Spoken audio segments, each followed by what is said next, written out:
Let's move to the other side of the ball. Let's talk about the defense. Fourth position in this division. Who you got? This division has some pretty good defenses. If I had to put one in last, probably the Bengals I'd put in the last spot. I like their defense, but where I think their defense is going to have trouble is the fact that their offense is so explosive that their defense tends to be on the field a lot. So, when we're talking about stats, they'll probably give up a decent amount of points, a decent amount of yards. It's just going to happen. We watched Peyton and that explosive offense, and those defenses gave up a bunch of yards because of it. Those of you that were born before 1990, we watched the same thing happen with Dan Marino in the 80s. Right.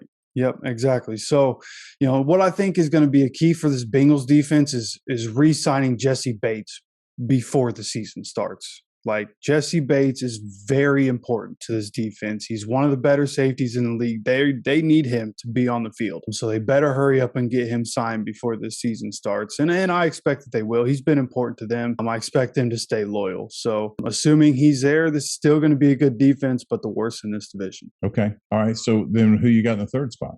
In the third spot, I'm probably going to have to go with the Browns. And they're not, it's not like they're way above the Bengals for me. I just think that I like their linebackers more. I think, with Myles Garrett on the team, you're going to be able to get at the quarterback. They also have Jadeveon Clowney. They brought him back again. So, and then they have good safeties and good corners. Like, they're solid everywhere on this Browns defense. So I think they're going to continue to put up good numbers from the defensive side. They just need to get more takeaways. Is really the only thing this defense needs. They were 21st last season in takeaways. They didn't change much of the personnel at all on the defense. They need to get better at taking the ball away. But outside of that, I think Myles Garrett probably going to be in the Defensive Player of the Year conversation. This defense is going to be right around top 10 in most categories. Yeah. So, and you just kind of capped it off right there. I mean, you've got them third in the division. They still might be the top 10 defense in the league. This is, as you said at the beginning of this is a really good defensive division. I'm assuming you're going to put the Steelers at second. I do have the Steelers at second. And this one, I could see where somebody would put them at third or even fourth because their rush defense was terrible last year. They didn't really do anything to improve the rush defense, but you have the reigning Defensive Player of the Year. And had he not missed, I think he missed 2 games last year, TJ Watt did. So he would have broken the sack record more than likely if he would have played all the games or even 16 games. He could have broken it in 16 games. So when you have that guy on the team, like, it affects things. He wrecks games, and that kind of thing matters to me. They also have a really good secondary to go along with a pretty good pass rush. And so, again, the rush defense is really the only thing to worry about with the Steelers, and they were last in rush yards allowed in 2021. They definitely have to get better. But, again, I have to put them here because of the respect I have for TJ Watt. Okay, fair enough. And so you think the Ravens are going to have the best defense in the division?